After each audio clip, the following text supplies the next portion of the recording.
Hello and welcome to another episode of Never Seen It. My name is Trent. I'm here with my wife, Betsy. Hello. This is a show where we watch movies that we've never seen. Today we are starting a brand new series. What? We just got done with a series. There wasn't anything better to do. Yeah. Why not do another series? We have so many ideas in our minds, we just cannot wait to do another one. So, Betsy, this is going to be a selection of 4 movies that have no real connection amongst themselves other than the fact that they're all kind of weird. They have a reputation for being either on paper, the description, Yeah. or just what we've heard through Yes. the grapevine. Yeah. These movies are strange. These are 4 movies that we've kind of heard about over the years that we've been together, and we've always wanted to watch them. 3 of them, neither of us have seen. The last one of the series, Betsy has seen, but we'll get to that when we get to it. But like I said, none of these movies are connected in any way, except for the fact that they have a reputation of being weird. So today, our first movie is going to be Swiss Army Man. Yes, it is. Betsy, neither one of us have seen this movie, like I said. What can you tell me about it? So this movie has already been around for like 6 years. This came out in 2016. Yeah. And this is a movie about a man played by Paul Dano. Paul Dano, we've mentioned before. We love this guy as an actor. Who is either shipwrecked or his plane crashes. I don't know. But he ends up alone on a desert island. He is stranded on a desert island. And out of desperation, he finds a corpse of another human being. That we think washes ashore, let's say. Yes. So he is a desperate man in a desperate situation, and he befriends the corpse, and they have like a Tom Hanks and the volleyball in Castaway kind of a relationship where he is a Swiss Army man in that he does everything. So I know there's like a scene where he's farting and turns into a jet ski. I know there's a lot of farting and corpse humor. Yeah, he's like a rocket and a jet ski, and he helps him survive this really desperate situation. And the best part about this is the corpse is played by Daniel Radcliffe. You know, that Daniel Radcliffe, Mr. Harry Potter himself. You have to admire Daniel Radcliffe's movie and film career since Harry Potter. And stage. Because you remember, soon after he was done with Harry Potter, he was a full-grown ass adult, and there he is, buck-ass naked, in front of a fucking horse or something? Fucking a horse. Fucking a horse? Is that what he was doing? He's fucking a horse, what? Trent. Equus is I a didn't show. got that. Oh, yeah. This is about a guy who fucks a horse. I'm fairly confident. Okay, I had no idea about that. But I just know that there was a big controversy after he was done with Harry Potter. Is just, hey, here's my dick. Well, and he could never have done that during Harry Potter. Of course not. He had to have the squeaky clean, I'm a boy wizard image. Yeah. And that guy has gone so above and beyond, taking every just kooky out there project, and he's done rom-coms and he has done movies and theater, and he did a Broadway musical. He's also done TV. He did that movie Horns, where he's growing horns. Yeah. He did Guns Akimbo, where he wakes up on a game show and he has guns nailed to his hands and he has to fight people. Yeah. Let's just say Daniel Radcliffe has been saying yes to anything weird that he's going to have fun with. I because love this. The dude doesn't need to make money. No, he has enough money. He doesn't need to work, I would be willing to bet. Yeah. However, he also doesn't want to be remembered for that one role for his entire life. And of anybody out of that cast, I just love his body of work since then. It is so bizarre and so just whatever he felt like doing that year. So the fact that he's like, yes, I will play a corpse. And I also want to know if we can maybe look this up after the fact. Who approached who here? Did Paul Dano ask him as a favor, hey man, we're doing this independent movie, it's gonna be weird, you just have to say yes? Or did he get a script and go, fuck yeah, sign me up? Or did he help produce this, and he wrote himself in as the corpse because he just wanted to do it. I have no idea how he ended up here. But, Paul Dano has been making kind of independent movies for a long time, but he's also made really mainstream movies. He was in the fucking Batman. Yeah. He was in the Batman. He's been in, like, Little Miss Sunshine. He is a really solid actor who has been in award-winning movies. Yeah. And the dude is just an incredible actor in and of himself. So I don't think he's been nominated yet. I don't remember. Maybe he was nominated for There Will Be Blood. There Will Be Blood is about the only actor. thing I can really think of that he might he have gotten a nod for. Yeah. But anyway, Paul Dano is an incredible actor. He's about our age. Yep. So we've been kind of following this guy for a long time. I think the one movie, a very independent movie that Betsy and I both really like is called Ruby Sparks. It's a cute kind of a movie. It's a rom-com about he's a writer. He's writing this novel, I guess. He's got writer's block, and when it finally loosens up, he writes this character named Ruby Sparks. And then the character actually comes alive. Yep. Like, she just appears in front of him. She just shows up, and it's played by his real-life partner. Yeah. Zoe Kazan. Yeah. So yeah, seek that movie out, too. That's a great movie. Anyway, so that's about all we know about this movie. Yeah, I don't know how he ends up on the island. Yep. I don't know who else is in it. I don't know if it's all like present day, if it leads up to the island, if we're already on the island when it starts. Are there any other actors besides these two guys?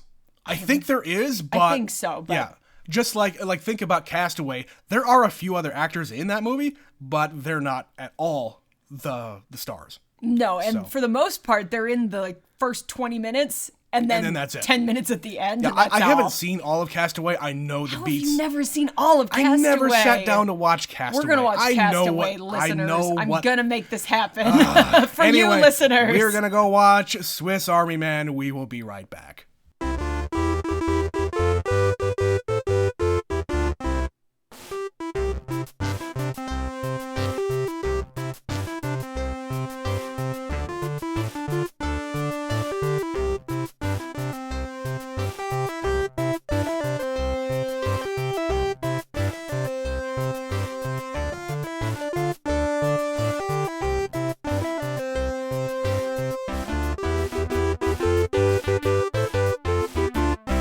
And we're back.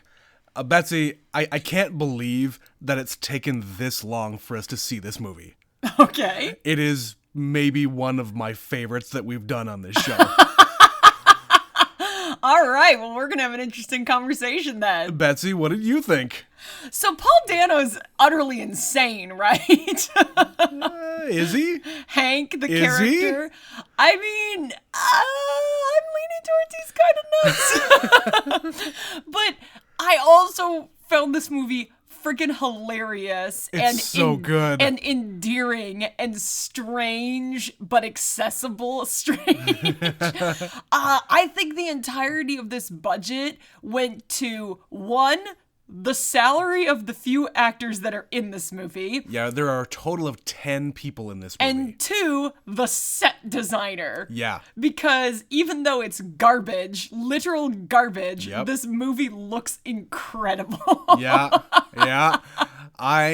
Man, just the elaborate sets and the props that they had to make.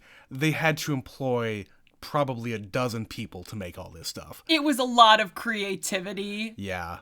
For a lot of just stupid shit. Yeah, and like the vision of them being able to say, okay, well, this pulley here, it has to be able to grab his arm and move his arm this way, and when he does this, it has to do that. You got it? This is a dead body that you were puppeteering.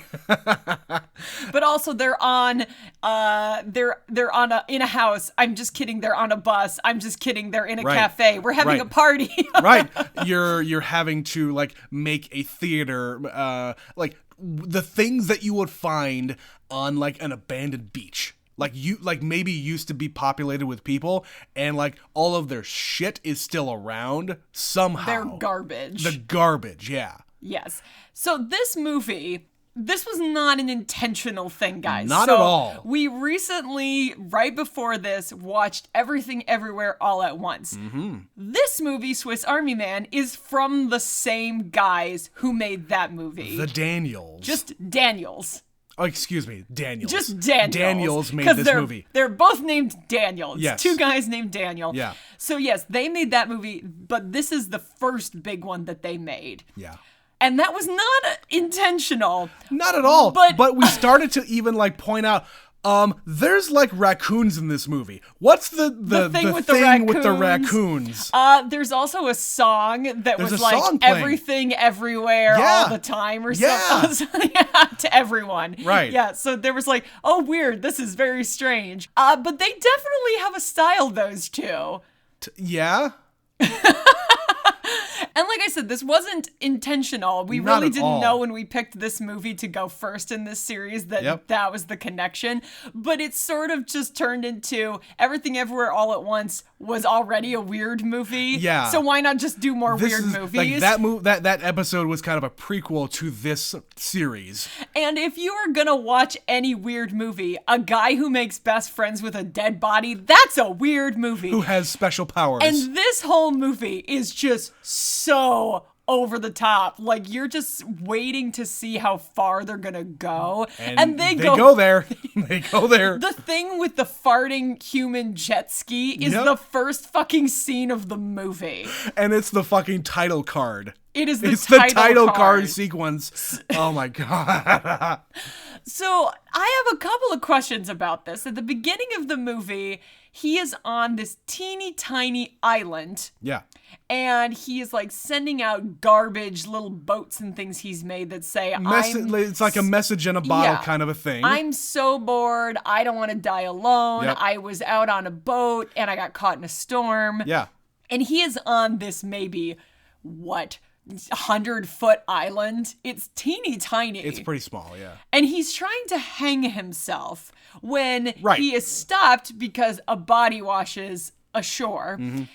And he goes to investigate, hoping he is alive, except he's dead. But just as he's about to try to kill himself again, he starts to like fart and move. Right. Like the farting thing is through this whole damn I mean, we movie. mentioned it in the intro. We knew there was going to be all sorts of farting, and I apologize, but this whole episode is going to be us talking about farting and like bodily functions. So if you don't like it, you can turn this off. Sorry, guys.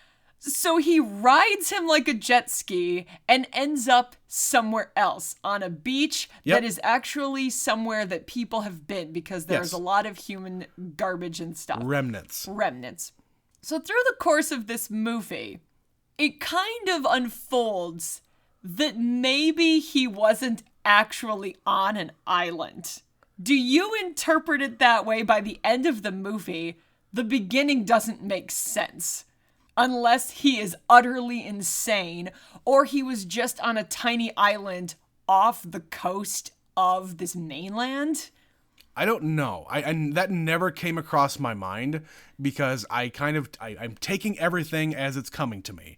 I'm not trying to interpret anything more into it. But to your point, if you maybe believe that he is so like disconnected from everything and he's purposefully like he got a boat because he wanted to escape because nobody loves him. We'll get into that whole thing later, but he gets on this boat. He gets stranded. He probably swims to the island, and he's just distraught. And I have to assume that it was maybe at night and he just didn't know what he was doing because it's probably not his boat because he's just a kid. Well, and we don't see any of that. So No, I'm not no, even no. sure it really happened that way. I just think that he might be utterly insane, like a very troubled human being. No, I do not believe that. Okay. I do not believe that. I think his beginning circumstances are open to interpretation. I don't think anybody gets to that desperate point in your life where the movie opens of him putting a noose around his fucking neck. You are very far gone if you are to that point in your existence. So you have to get pretty damn desperate, and he would have needed to have at least walked around all the way around that island plenty of times. I mean, we even see a shot. The first shot of the movie is the ocean and the horizon. There is nothing and nowhere. You can see a long way, especially at night. You would be able to see light in the horizon. Okay. So think about that. He's far enough out there that I believe that, yes, he did get stranded out here. So you believe the start of this movie, he truly is on a desert island? I do.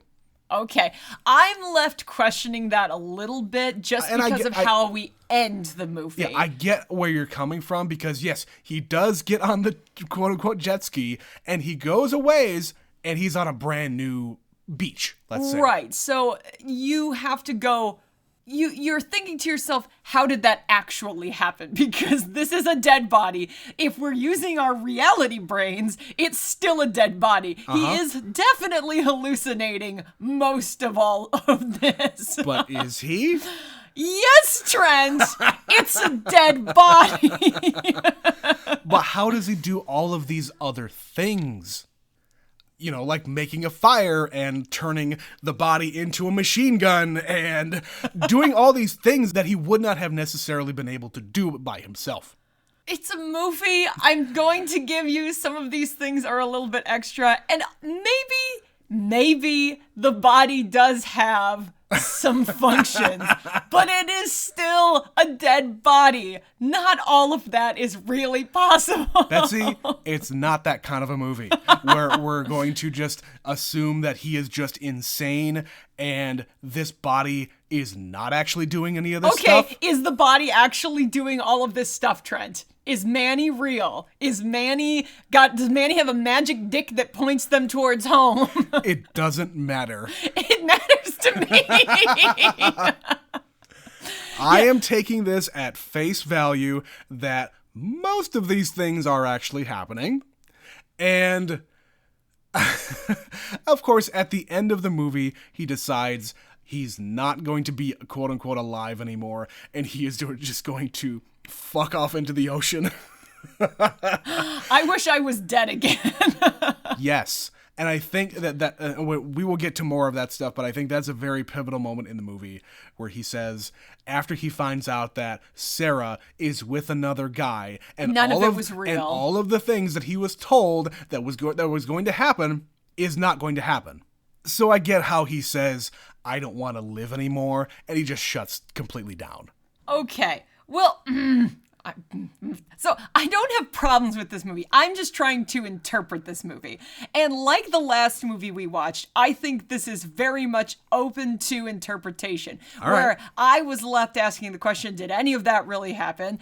It's kind of the same thing here. Like, clearly what is definitely happening is Hank, Paul Dano's character, feels very unloved and unwanted by the world. He has a lot of problems. Yes. He has gone off either because he was on a desert island and stranded, or because he's a little bit nuts and living in the woods near the woman he's obsessed with.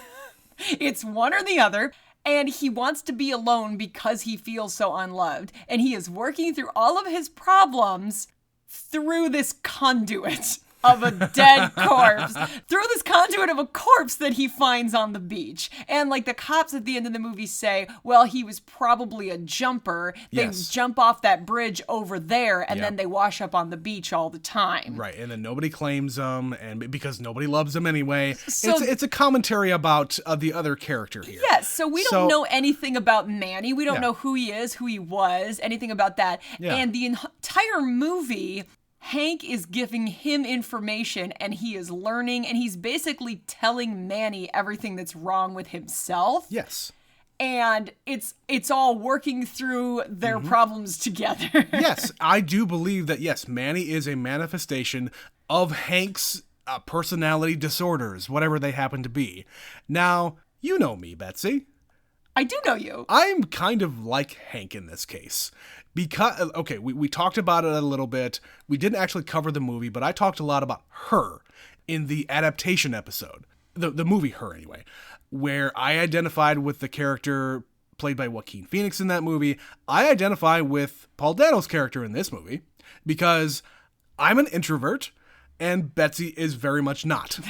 So it's not like I don't like talk to people or anything like that. I'm not. You're not incapable. I'm not a severe introvert, but I was very much like this character in like my teens and 20s, like my early 20s, before I met some friends that got me out of my shell, so to speak. So I identify with this guy thinking that, you know what, my family doesn't love me, my mom's dead, I can't talk to girls, I'm just kind of coasting through life, and I convince myself that I'm never going to get better. Like, it is never going to get better for me, and maybe I should just go to this desert island because nobody wants me anymore.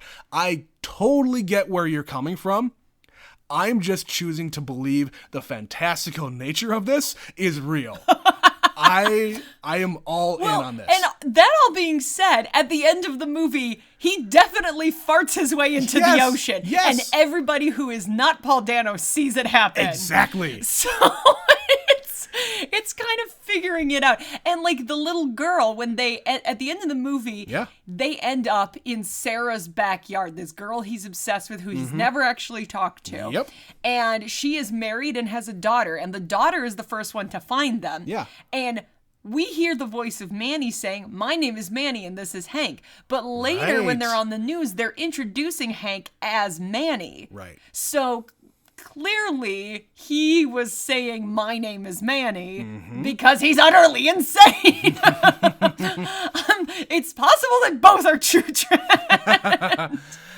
You're not wrong, and again, I was a little confused during that whole scene at the end. It was also because Hank didn't really want to talk. He didn't even want to talk to Sarah and say, "I'm this, I'm that." But it was Manny who told the little girl, "We were in the woods, we need help." And it was also Manny who brought them up all the way to the house in the first place. Because first of all, he's dead, and then he can start to walk miraculously. Of course. And of course, he somehow learns where she lives. That's why I'm saying when they show his whole area in the back that's like hundreds of yards from her house in the woods, they allude that he's got something that belongs to her, a notebook that used to be hers. Like she has a flash where she is looking at the picture on the phone and she's holding that notebook. Okay. So that's why I think he has straight up been like maybe borderline or full on stalking this woman and living in the forest. And when you're talking about the end of the movie here, after Hank decides, "I'm going to take Manny with me and I'm going to escape." So they go hardly any distance. No. Like they go down a hill towards the beach, and within a minute they find all of their stuff that they had made, and within 2 minutes they're already on the beach. Which we thought was like days and days Which and we days thought was ago. days away, yeah. We think that they've just been in the woods forever, going in one direction and not finding any civilization, when in reality, it's like half a mile. I think he's just a really messed up guy who's working through some really difficult stuff. Yeah. It's just he's manifesting it and he through doesn't, a dead body. And he doesn't necessarily want to go back to society. Right. So at the end, going back to that scene where you said you were a little bit confused, I understand why you were confused, because they were kind of going back and forth where his dad is there. They found his number in his phone. They called his dad. His dad is there. He's hiding from his own father. Right. And they say, "We need you to identify the body." And I was like, wait, is he actually dead? And I'm just really confused. Sure. Because they give you enough reason to believe that the body in that bag is actually him and not Manny, because he's avoiding everybody. But 1 minute they're talking to him, another minute they're not, because they're addressing him as Manny. It's very confusing. Right. So I get why that was confusing. Yeah. I also was like, oh, wow, this is really weird. Like you're right, doesn't want to talk on television. He doesn't want to be interviewed about his amazing rescue. Right. And he also doesn't want to like claim his actual name. Like, he is maybe wanting to become Manny now, like just having that identity. I don't know. Maybe. What do you think of, since we're on that scene, the cameraman says, "Don't I know you?" Yeah. What do you think that was about? I don't know. Because there's no real background information given about Hank. Like, it's him. He's probably in his 20s. He rides the bus every day, and he sees Sarah. We don't know what he does for a living. His mother's dead, and his dad is an asshole. And that's about it. He sneaks a picture of Sarah and puts it on his phone like a creeper. Because he's too scared to talk to her. He's too scared to talk to her and just say, hey, hi, I'm interested in you. Would you like to have my number? Can I have your number? Whatever. Find out information about her. All he can do is create this fantasy in his head about their life together, their future together. But if he opens his mouth and talks to her, it can just be popped. Like, that bubble is popped, and it would never happen. He's also projecting his own shit onto her because, when he is asked by Manny why her, he says he recognizes that sad look in her eyes. But she's not sad. She's totally happy and fine. He is just absolutely fixated on this woman he's never spoken to. Like I said, it's creating this fantasy. I'm going to be the one to save her from whatever miserable life that she has.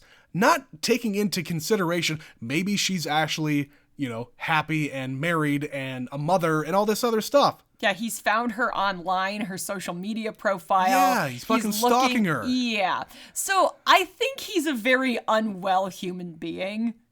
That doesn't make you an unwell human being. No, that makes you I think that is just how he is manifesting it. Yes, I agree with you. But again, I do think he's an unwell human being. In the very least, he's been living in the woods too long, and it's making him go cuckoo. Yes. So yeah, the more that we're talking and getting one side is, okay, this actually happened and he was stranded and he saved him and this is a magical dead man. And the other side being, this guy is just completely in his head and he's manifesting himself being stranded on a desert island and nobody cares about him and nobody's coming to save him. But in reality, you just need to walk half a mile this way, you dumbass. I see both sides of it.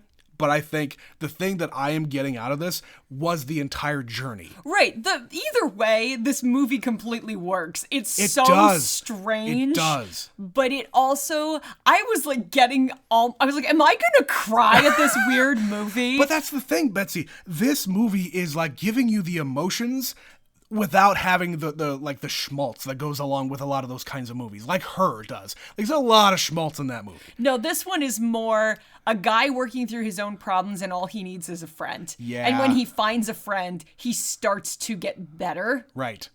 And, it's very, crude and whatnot, but, the idea of him not farting in front of his friend, and Manny even, takes offense to that. You won't even fart in front of me. If you can't fart in front of your best friend, what are you doing? What else are you hiding? Yeah, it's very crude, but it's a very human thing. At its core, it's very human, very sad, very touching. Yeah. It just also happens to be a dead body that farts and shoots shit out of his mouth at top speeds to kill things. Yeah. And he can start fires because if his hand snaps together, it lights a spark. Somehow sparks come out of his fingers, and he is full to the brim of air coming out of his ass. He also can contain water so that he has fresh drinking water when he needs it. And he's just there. He's just a buddy. He's just a friend. More like Swiss Army Manny. Oh, I hate you. Also, they never use that phrase. He calls him multi-tool, multi-purpose. Multifunctional tool buddy, I think he called him. Yeah.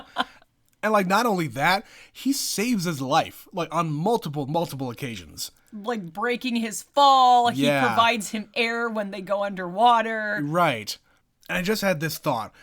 Remember back when they're starting to get close and he's carrying Manny and they fall into a pit. Right before they fall into the pit, there's these big ass turds. Oh yeah, there's all over the unseen giant creature growling. There's an unspecified big creature growling, and At the beginning, I figured, you know what? This is a very small budget movie. They probably couldn't afford to, put a real animal here or, whatever. But really, there's probably no animal there. He's just manifesting that out of nothing. When there's the big turds? Yeah. I just don't think that there was actually an animal there. I think it's very possible that there was, but they don't show it, and he just gets scared. But if he's a guy who's been alone in the woods for a long time, he's gonna be scared over stupid things no matter what. Sure. And you're right, they get tangled up in rope and fall down a cliff into a ravine, and he literally lands on Manny. Right. He breaks his fall. Breaks his fall there. And then from there, he's like trying to climb out, and this is when it starts to become the movie that it actually becomes, because Manny starts to be able to talk normally and not just like use full sentences and express himself. Right. And he starts to curse at him too. And he's kind of very childlike, like he doesn't know the social norms and he's just saying everything in his head and he doesn't know when to be quiet. Well, and he leaves his phone there because the phone I think falls out of his pocket while he's falling when down, they fall down, and the background picture is the girl, and Manny says, "Oh, that's mine. That's my phone. That's my phone. That's mine. I want to see her again because that's my phone, my picture." And that's a very childlike thing. Like anything that you see, well, that's mine. Mine? Mine? And then, of course, at the end of the movie, there is an actual bear that is like grabbing Hank by the ankle and dragging him along. Yeah, he scratched him on his leg and is going to drag him away to die and kill him.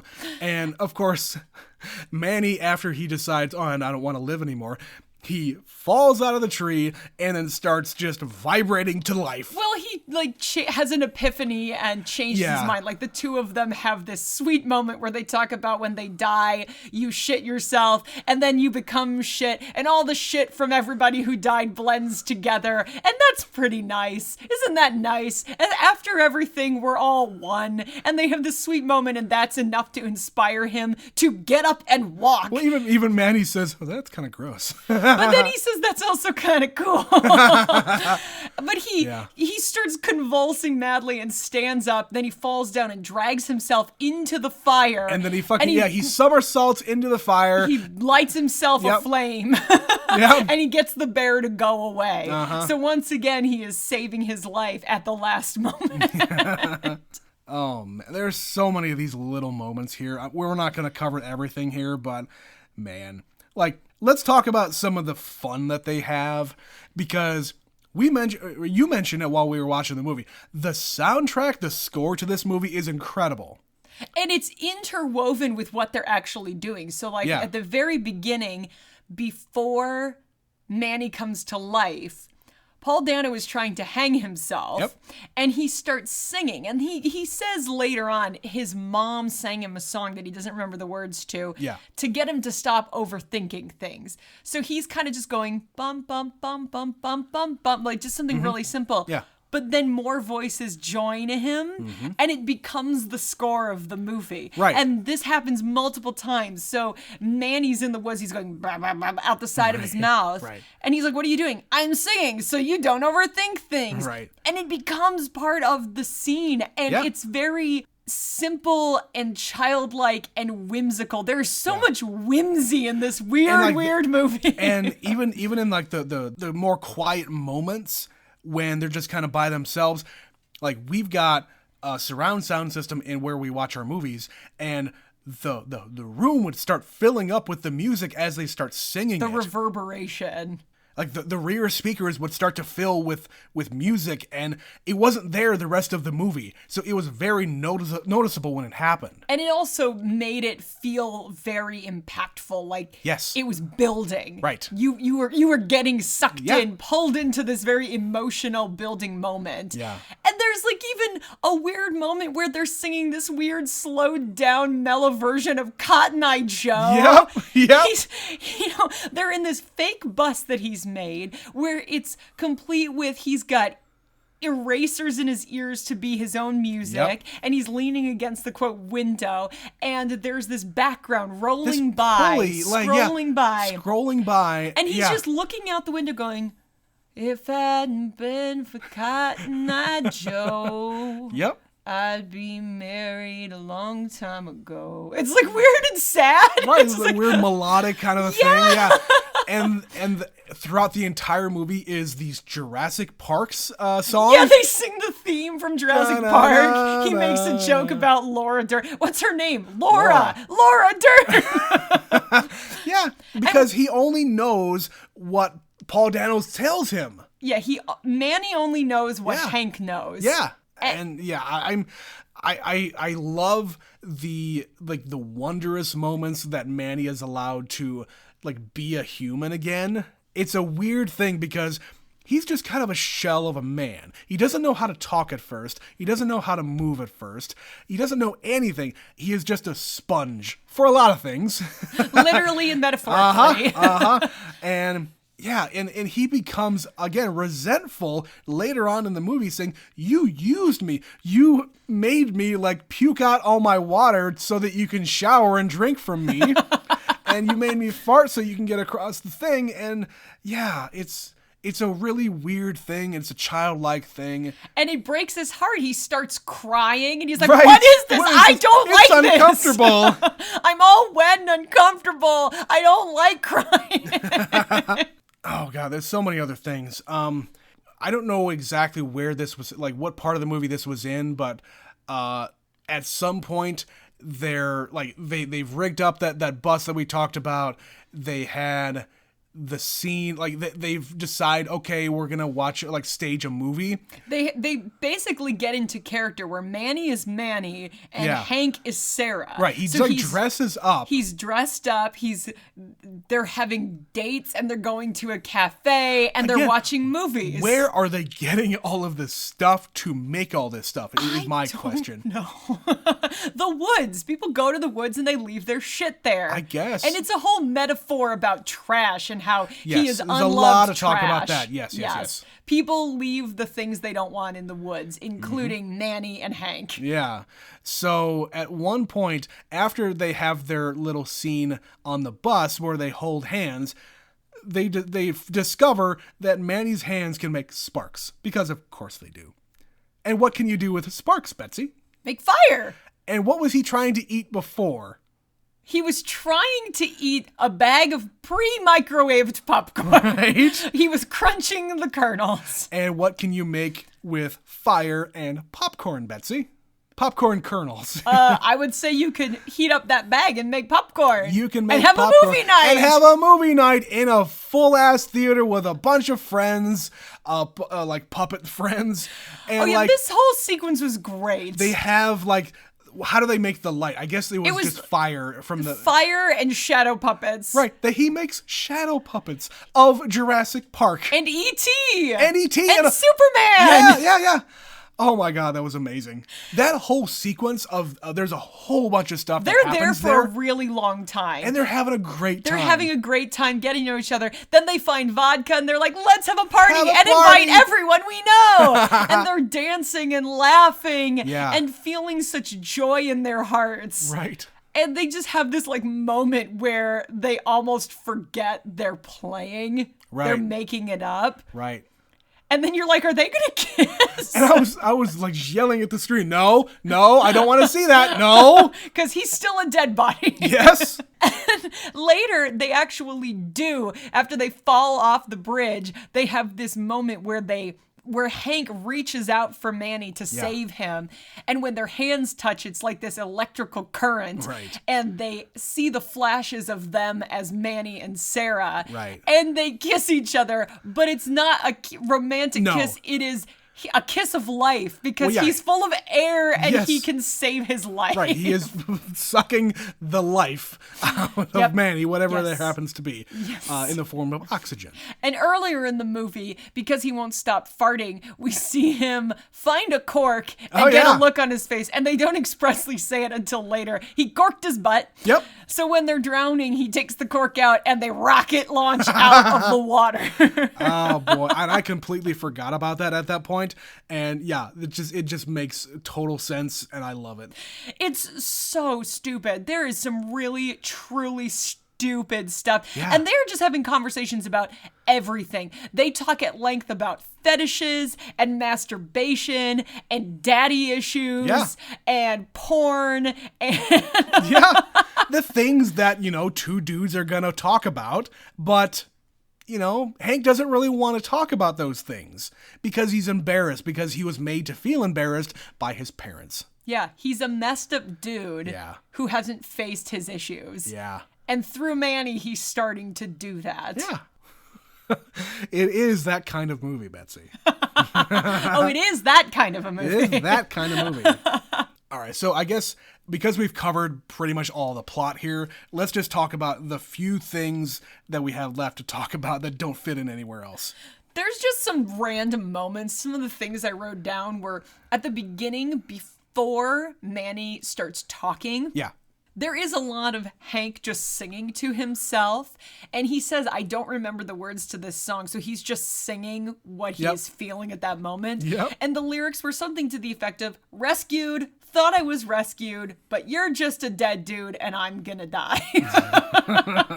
When they're in the cave together, I think he's when he was doing that. Yeah, and when he first comes to life, of course, he punches him in the face and he runs away. Why did you punch me? I wrote down fun things like, you're useless and smelly and old and trash. And then another quote was, something's going wrong with my boobs. Well, yeah, in that whole thing where he's like looking at this girly mag, the fake Sports Illustrated swimsuit issue.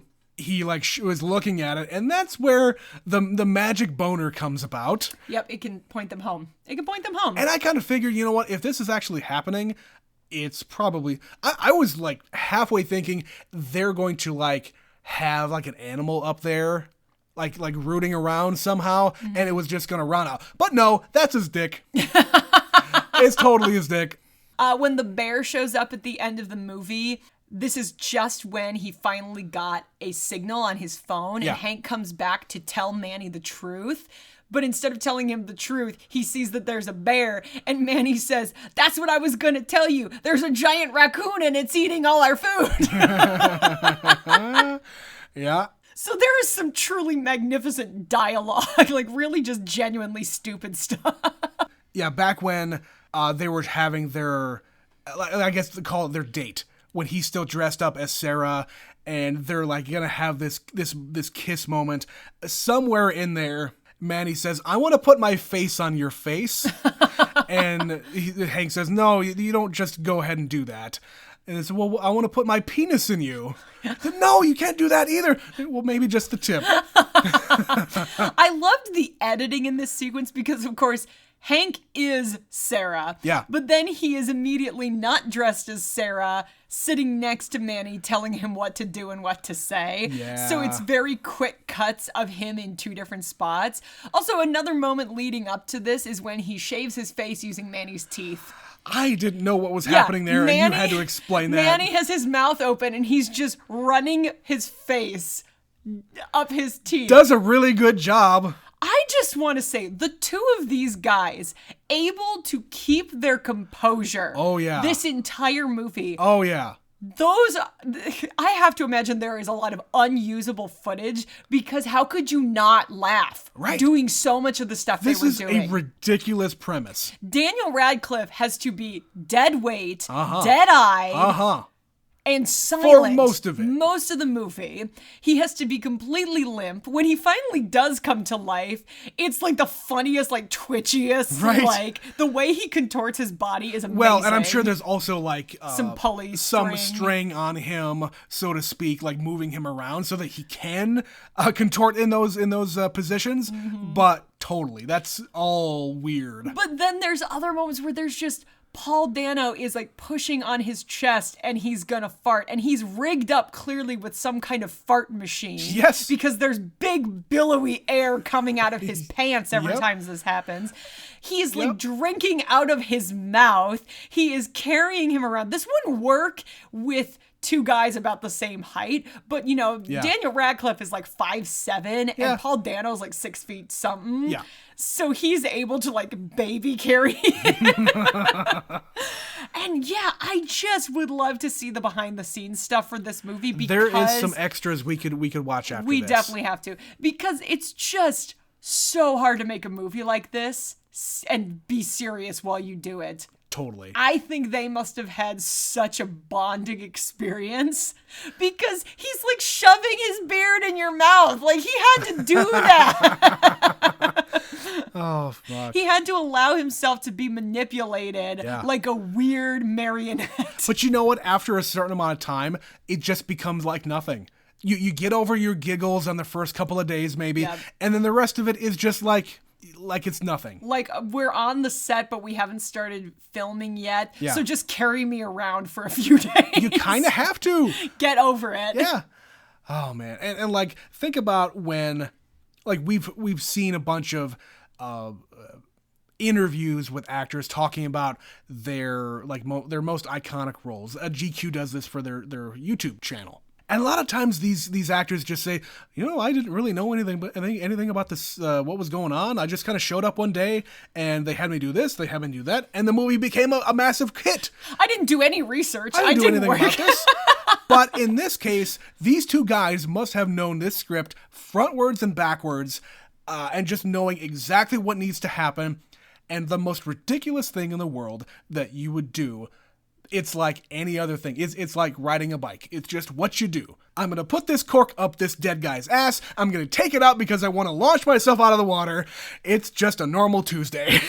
Put a funnel in his mouth, fill him with rocks, and shoot him like a machine gun.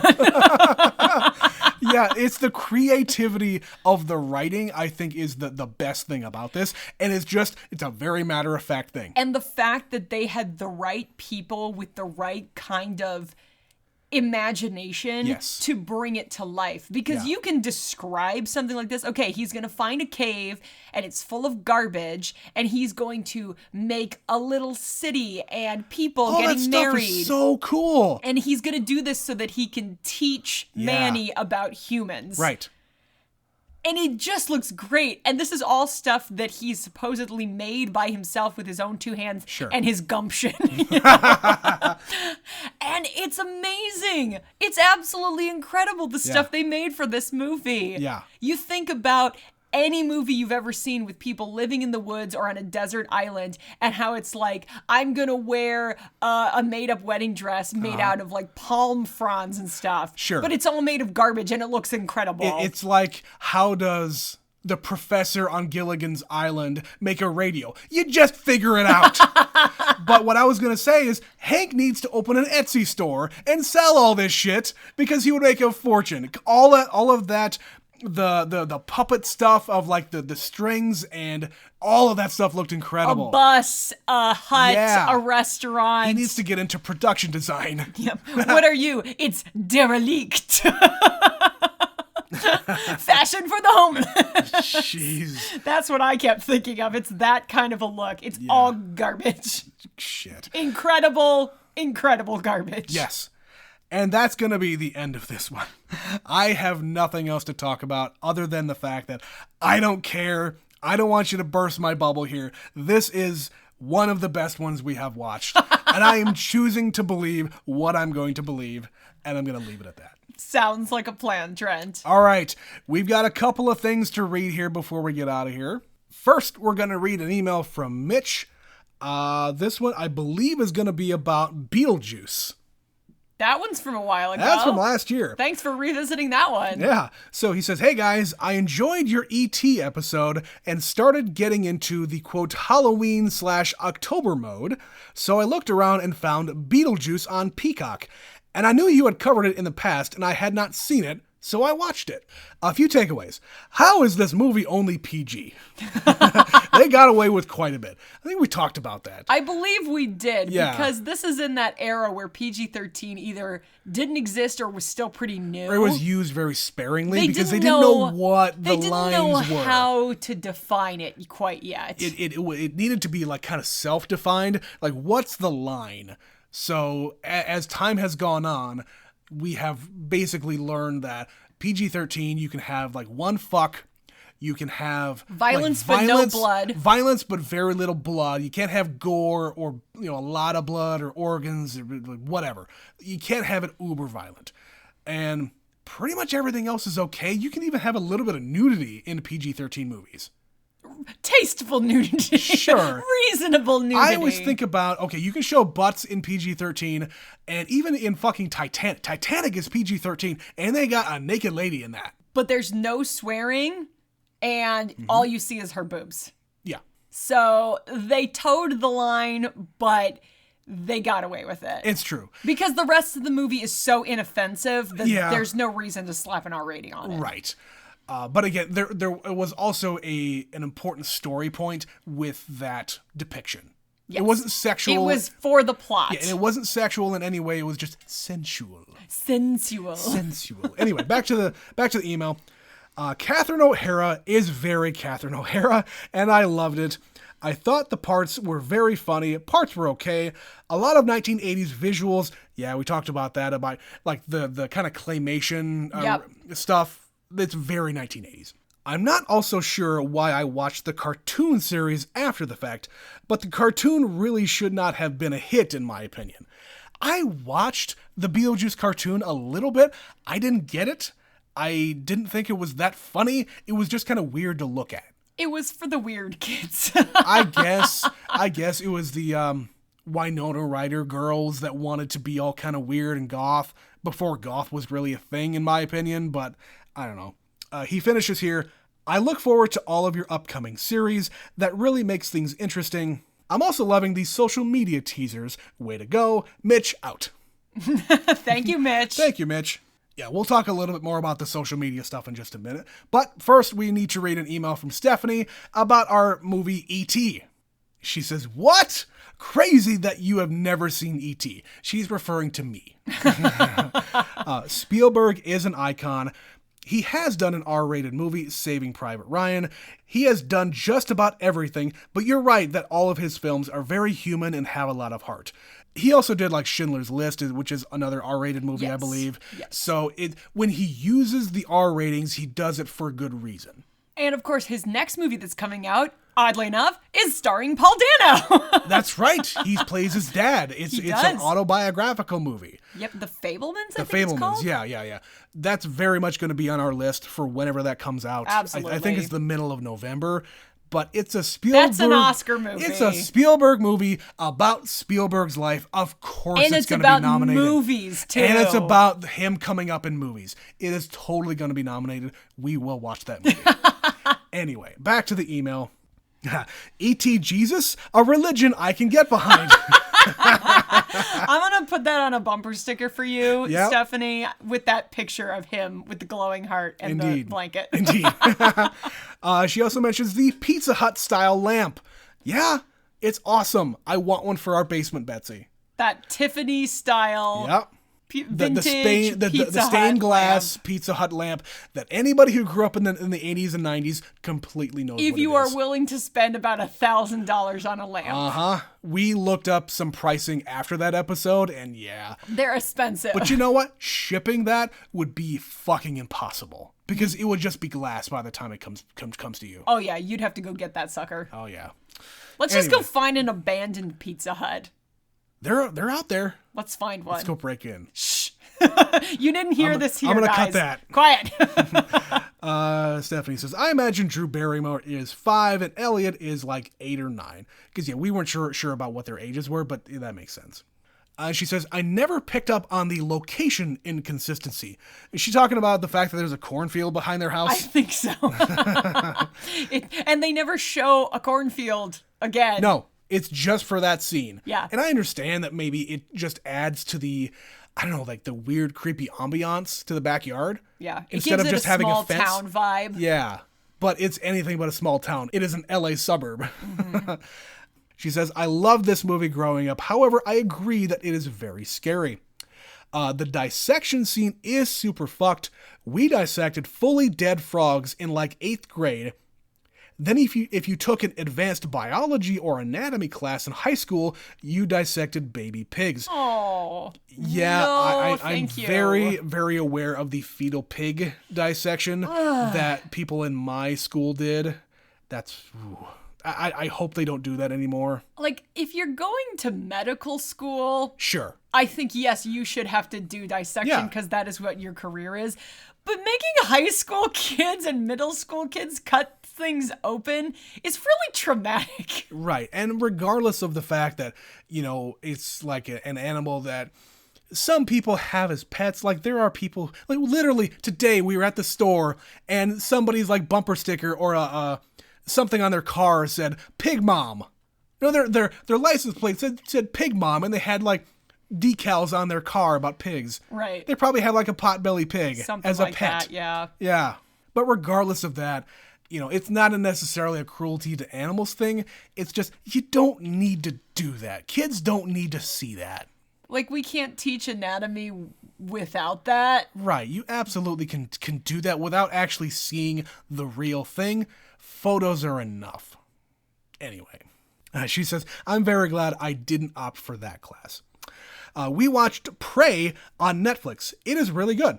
Then we watched the original Predator. Okay. Not as good, but worth the watch. I like that you watched Predator and Prey. That's really stupid. Right? I think I want to watch Predator. I've never seen it. I also haven't. And we've talked about doing that because Arnold. Arnold, yes. We have a slate of like Arnold and Stallone movies. Maybe it's time for another action movie Maybe soon. we're going to get to that, I think, soon enough. Another one of those. She says, we also introduced my daughter to The Land Before Time and An American Tail. Oh no, both so sad. She says both excellent. Love you guys from Superfan Stephanie. They're both excellent movies, but they're both very sad. One of them has a happier ending than the other, I guess. Well, they both have happy endings, but there's some traumatic shit along the way. I think I've only ever seen one of the American Tail movies. I think I saw FIFO Goes West, and I think I've seen maybe one of the Land Before Time. There's like 60 Land Before Time movies. There's so many now. There's so many by My now. little brother was still young enough that when they were cranking those out, he actually saw a lot of them. Okay. So I watched several of them with him. I've definitely seen, I would say I've seen 1 through 5. Okay. I don't remember anything about them, but I do remember at least one of those in there being a lot better than it probably had any right to be. Yeah, but like, those movies just got cranked out. Like, for some reason, I always think about the little toaster movies. Oh, the Brave Little Toaster? The Brave Little Toaster movies, yeah. Because they kind of came out around the same time, and I think it's the same company. It was kind of it's the same kind of animation. Oh, what was the company? It wasn't DreamWorks. I don't remember, no. No, I don't. I really don't. But they cranked out a lot of those other Bluth. Don Bluth? Is that the guy? I have no idea. I'm going to look that up afterwards. Somebody who's listening knows exactly what I'm talking about. But yeah, it was this other independent company that was just cranking out all these animated movies. And most of those are from the same one. Yeah, and back in the day, Disney was putting out shit. Like the early to mid 80s, Disney was putting out just crap. And it wasn't until like Beauty and the Beast, Little Mermaid, all those movies that we grew up on that just completely brought It was Disney. just like 89, 91, 92, 94, 95, just 96, 97. Cranking out just gem after gem. And I mean, 30 years later, they're making all these remakes of these old movies. That's not a mistake, my friends. Yeah. Because guess who has children now? Nostalgia is a hell of a drug. Anyway, that's going to be the end of our first inaugural weird movie-a-thon, whatever we're going to call this. And we picked a really good one to start off, I think. I agree. We've got 3 more to go before we get into our... Whatever's next. Well, you can probably interpret what we're going to do after these 4 movies. But anyway, if you would like to email us like Stephanie and Mitch and all of our contributors, our email address is neverseenitpod@gmail.com. Follow us on all the socials. We got Facebook and Instagram, NeverSeenItPod1 on those 2 things. Twitter is NeverSeenIt_pod. Betsy tweets out and posts all sorts of different stuff about the upcoming series and birthdays and anniversaries and all sorts of shit. Go follow us on there. It's really fun. You can also support the show by clicking the link in the podcast description. It'll take you to a page on Anchor where you can throw us $1 if you think we're cool. I think we're cool. Well, Betsy thinks it, so you should do it as well. Anyway, that is going to be the end of the show. We will be back with another episode with another weird movie next time on Never Seen It. My name's Trent. My name's Betsy. We'll see you later.